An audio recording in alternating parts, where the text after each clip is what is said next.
Hi అండి, నేను మీ Pratyusha. Welcome back to Pratyusha kitchen and blogs. Andhra style avakaya ఎలా చేయాలో చూపిస్తానండి. చాలా సింపుల్ మెథడ్లో అయితే చూపిస్తాను, మీరు కూడా చూసేయండి.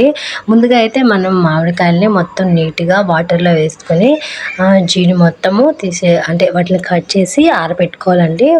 ఒక నైట్ అంతా ఆరబెట్టుకుంటే మరుసటి రోజు ముక్కలుగా చేసుకొని ప్రతి ఒక్క ముక్కని మనము తుడిచి దాని పైన ఉండే లేయర్ కూడా తీసేయాలండి. అప్పుడు తడి కూడా తీసేయాలి. ఇప్పుడైతే కట్ చేసుకుంటున్నామండి. చూడండి, ఇప్పుడు ఇట్లా అయితే మేము ముక్కలుగా అయితే అంటే ముట్టి ఉంటుంది కదా, అది లేకుండా అయితే విడిగా అయితే కట్ చేసుకుంటున్నాము. మీరైతే డ్రైగా అవడానికి ఎండలో కూడా పెట్టుకోవచ్చండి. డ్రై అయిపోతుంది, వాటర్ లేకుండా కూడా డ్రై అయిపోతుంది. ఆంధ్ర స్టైల్ ఆవకాయల నాకు తెలిసిన కొలతలతో మీకు చెప్తాను, ట్రై చేయండి. చాలా టేస్టీగా ఉంటుంది. ఆవకాయ అయితే చాలా టేస్టీగా ఉందండి. చూడండి, ఇప్పుడైతే చిన్న ముక్కలుగా కట్ చేసుకొని మనము పక్కన పెట్టుకోవాలి. ఆ ముక్కలు ఆరిన తర్వాత క్లాత్తో తుడిచి పక్కన పెట్టుకోవాలండి. ఒక 2 గంటలు కానీ ఎండలో పెట్టినా సరిపోతుంది. ఇప్పుడైతే మనము ముక్కలు ఒక గ్లాసు ముక్కలు వచ్చాయండి. ఇప్పుడు దానికి సరిపడా 1 గ్లాసు సాల్టు, 1 గ్లాసు ఆవకాయ మిరప్పొడి, 1 గ్లాసు వేరుశనగ నూనె, కొద్దిగా మెంతులు వేసుకోవాలండి. వేసుకొని చూడండి, 1 గ్లాసు 1.5 గ్లాసు వేశారు. మా అమ్మగారు అయితే చేశారండి ఆవకాయ ఊరగాయ. చాలా అంటే చాలా టేస్ట్గా ఉంది. మా అమ్మ ఎప్పుడు చేయలేదు, కానీ ఇప్పుడు చాలా టేస్ట్గా ఉంది. ఇప్పుడైతే కలుపుతున్నాము. చూడండి, ఇప్పుడు ముక్కకి బాగా పట్టేటట్టు మనము కలుపుకోవాలండి.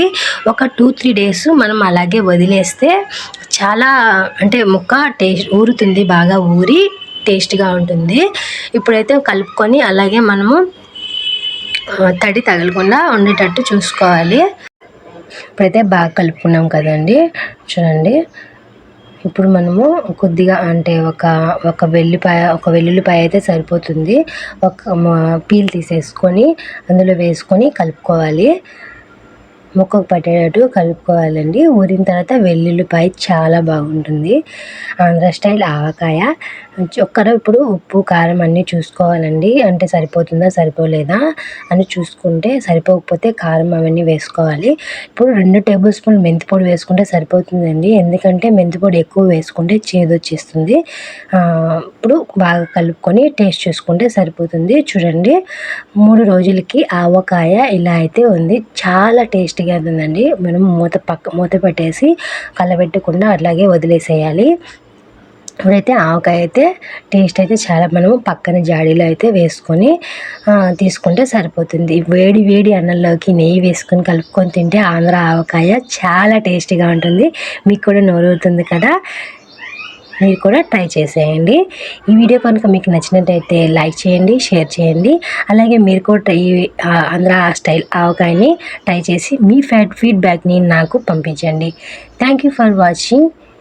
ఇలాంటి మరిన్ని వీడియోస్ కోసం నా ఛానల్ని సబ్స్క్రైబ్ చేసుకోండి.